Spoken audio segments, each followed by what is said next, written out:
I think today's Feast Day of the Holy Family is an important feast day, especially in our day and age where so many families have broken apart and the majority of children are now born in non-traditional family arrangements. Certainly we have a very high level of divorce, a lot of children born out of wedlock. And so I think today's feast day is very important for us to look to the Holy Family, to learn from them, and to see what we can do to strengthen our own families. In our gospel, we can see a contrast between two different families, the family of King Herod and the family of St. Joseph. King Herod had everything that this world has to offer. He was incredibly wealthy. He had fine clothing, fine foods, anything you can imagine he had. He was influential and powerful. He reigned as king over Israel under the authority of Caesar, the Roman emperor, who gave him that authority so he could reign as king. And he built magnificent palaces and had these amazing building projects, and his fame spread far and wide. St. Joseph had almost nothing that this world has to offer. He was a relatively unknown laborer. He was poor. The Holy Family lived in a cave in Nazareth. They would block up the openings to the caves with brick and mortar and actually live in there. And so they would have had dirt floors and none of the modern luxuries that we enjoy today. And Joseph would have, and the Christ child, when he was old enough, they would have gone out at sun up and worked all day long until sundown for the usual daily wage as a day laborer.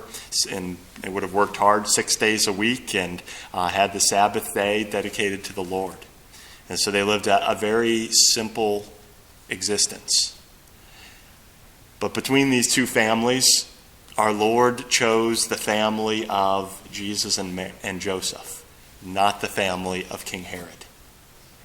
And within the family of King Herod, even though he had everything this world had to offer, it was a terrible existence. He was so protective of his power and his wealth, and he was paranoid about conspiracies against his power that he, as we hear in the gospel, he had all the children slaughtered because he was worried about his throne. He even killed 3 of his own children and 1 of his wives because he thought they were conspiring against him. And so there was just a terrible existence within his family, whereas we see something very different within the Holy Family. And so I want to reflect a little bit about the Holy Family and some of the attributes of the Holy Family, especially as we work to mold and to strengthen our own families. The first thing about the Holy Family is they placed prayer at the center of their family. They taught our Lord as he was growing up. They taught him the Psalms. They would have prayed before meals. And even with the meager rations that they had to eat, they were truly grateful and thanked God for the food that they had to eat.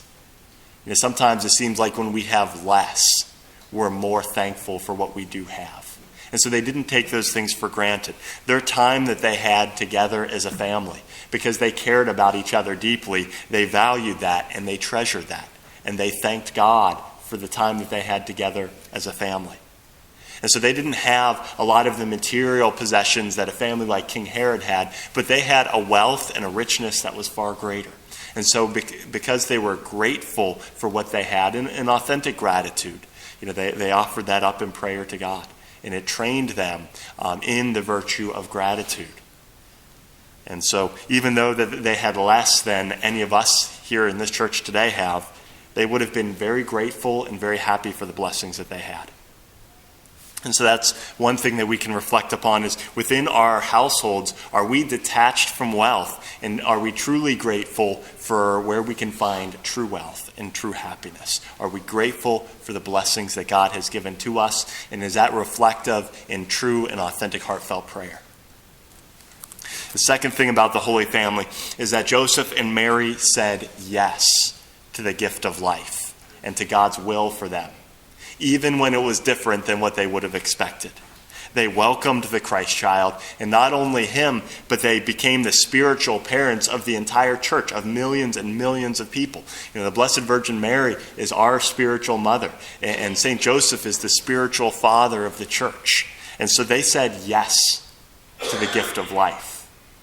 And so that's a question we can ask ourselves, because too many families today are opposed to the gift of life. They don't want any children, or they want to limit the gift of children because they're worried about finances, or they don't want to make the sacrifices that go with raising a large family. And so they restrict the gift of life. But the reality is that the wealth of a family is not in the possessions they have. It's not in the size of their home. It's not in their bank accounts, but it's in the richness of family life. And every child that's brought into the world is absolutely irreplaceable and of immeasurable value. And so it's important for our families to embrace God's will, and especially when it comes to the openness to life, because that's a major part of the generosity and the charity that's necessary in order to have a happy and a flourishing family life. And the third thing I would put forward for our reflection today as we look at the Holy Family is how they created an environment of charity. If we think about what the Blessed Virgin Mary did each day, they would have been very menial tasks. She would have gone out and fetched water from the well each day and brought it back to the house. She would have cooked and made bread for the family. She would have gone out and bought the food that they needed. She would have mended their clothing. A lot of simple tasks. But she did those with great love. She did those as an act of love towards her husband and towards the Christ child. And St. Joseph, that he mentored the Christ child and he watched over him carefully as he grew. And the Christ child in return respected and obeyed St. Joseph. And so there was an environment of mutual respect that was there. And St. Joseph took the time and dedicated it to his family. He didn't just give the Christ child an iPad and say, hey, go fend for yourself for a few hours. He invested time. And the simplicity of their family worked to their advantage. They didn't have a lot of the distractions and things that tend to pull us away from each other. And so they fostered an environment of mutual self-sacrifice. And because they were obedient to God and to proper authority, it led to a well-ordered life within their family. And so that's the third thing we can reflect within our families is whether we're children, whether we're the parents, husband or wife, are we mutually respectful towards each other? Do we respect legitimate authority? And do we value the time that we have with each other? Recognizing that every person is sacred and the time that we have to spend with them is valuable.